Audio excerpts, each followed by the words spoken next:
Rolling. Hey friends, it's Ian Khan here at Health 2025. I've got with me Bilal Naved from Clearstep. We're talking about transformation of the healthcare industry, access, digital access, patient management. There's so much happening. Bilal, tell us what is going on in your world. Tell us about Clearstep. What are you guys innovating? Clearstep is today the most prevalently implemented AI agent for clinically intelligent patient navigation or smart access.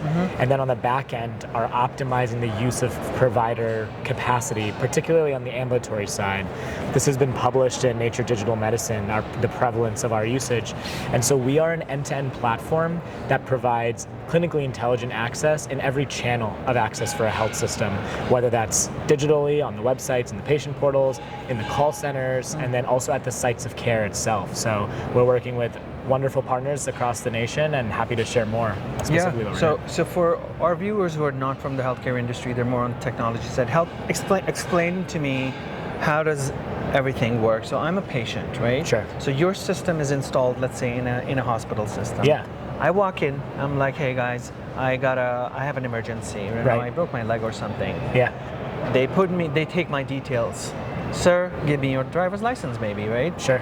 That's it. That's the start of the story. Okay. What happens after that? So in this case, this would be using our AI intake product. So we have product offerings in every access channel. What the story you've teed up is the site of care, patient walking into the clinic. So what's the offering or the solution at that point? Today, one of the big problems with walk-in care, so whether that's urgent care, retail care, or emergency rooms, is making that experience seamless. You know, as patients, we feel like we might be asked the same questions over and over again by the front desk staff, by the medical assistant rooming us, by the provider themselves, and it doesn't seem that information always follows us through. Moreover, we might spend hours waiting in the waiting room and then be told that, okay, I have to do some tests on you, so now you have to wait even longer for those tests to run. So what if those tests could be done while you're in the waiting room? You can go give your samples and they can be processed so that by the time you're seeing the results already in, they can actually move forward. That's what this solution does for that type of scenario, where the experience is one where the patient may scan a QR code or be handed an iPad and go through a clinically intelligent intake that would be configured to intelligently their scenario. So if you have, I don't know, flu-like symptoms, you might input, I'm feeling feverish, and it'll start to ask you questions. And then if it detects something that's high acuity, it might notify the care providers in the back end and tell you to be up prioritized in the queue. Otherwise, if it's not and you're at the right place, then it will complete the interaction, give you a check mark that your intake is complete, and all that information, including a templated HPI, diagnostic orders, and a top 5 or 10 differential diagnosis will be teed up in the chart, so that the medical assistant can go ahead and be directed to go ahead and take their urine and get it started. Go ahead and take their blood and get it started before the provider even views them. And they can start to already begin your care process before you're even in the room. Yeah, excellent. What other use cases are your favorites or the ones that are very popular? Yeah, well, I'll share the 3 high-level channels. So we talked about the sites of care. The other channels are call center, being the #1 channel of access for health systems nationally, and then digital. On the digital side and on the call center side, we have a number of different offerings. Think of a chat experience on the digital side where patients coming in from Google, on the websites of health systems, or even in the patient portals can type in anything, whether that's a symptom, a condition, a need they have, a service they're looking for, and be intelligently routed into the right site of care with, again, that intake process already happening in tandem, in synchrony with the information you've already given. So all the information you give gets passed into the chart. That's on the digital side. On the call center side, nurse call center agents may be using our platforms, or rather non-clinical call center agents may be using our platforms to help navigate calls. So when a patient calls in about maybe, hey, I have a fever, can you help me out? They can use our platform to be fed exactly what questions to ask the patient and then help that agent navigate the patient through. That's the human-assisted side. On the voice automation side, it's taking that same digital chat experience and actually automating it so that people can talk to a human-like bot that it has the capabilities of a nurse, of a triage nurse, to navigate them through the system.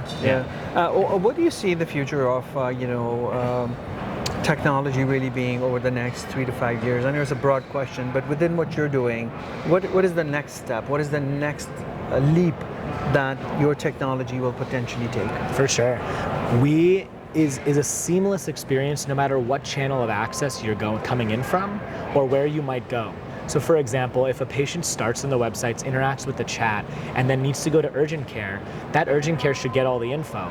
But then along the way, perhaps they are not sure and want to talk to the call center. So all that info that was already input digitally should seamlessly go into the call center also, so that these aren't disparate channels of access, rather they're all integrated channels, and there's one platform in which all that information is coming together. And so it's really meeting patients where they're at and where and how they would like to access care, whether that's on the phone, on digitally, even texting an agent back and forth, etc. That's really what we are with our partners bringing forth to the market as we speak. Very cool. Is this experience, and irrespective of your technology and what you're doing, but my conversations here have also been, now you can use your home TV to do something. Now you can use, Alexa or Siri to do something, right? Use of voice to not type anything. And in this case, when I walked into that imaginary situation of walking into the emergency, I don't want to type anything. Sure. And maybe in the future, they could just give you a device and you just say whatever you want to say in it, and you're good. Absolutely. What do you see happening over the next 3 to 5 years, if that's an okay timeline? Yeah, that's a great one. We have partners already signing up for the voice automation in the call systems. And so that is our incentive or the motivation for us to develop voice automated versions of this that are interfaceless, right? And are just voice experiences. And some of our partners are already in motions to do this via Alexa in the homes of patients. Other partners are teaming up with hotel chains and saying, hey, we have so many visitors coming through, we actually want to empower those hotels to be able to take care of visitors, tourists, when they get sick, and funnel them into our system via seamless interaction. And imagine you pick up the helpline, the phone in your hotel room, and you can actually go through a clinically intelligent navigation to healthcare, or it's in the actual hotel app. So all these sorts of endpoints really, when we say meeting the patient where they're at, really means it, right? And it's thinking broader than just the traditional access channels of healthcare into more so the journeys that everyday people go through when they find themselves in need for healthcare. Incredible. Well, thank you so much for sharing some insights with us. It's really interesting knowing about your business.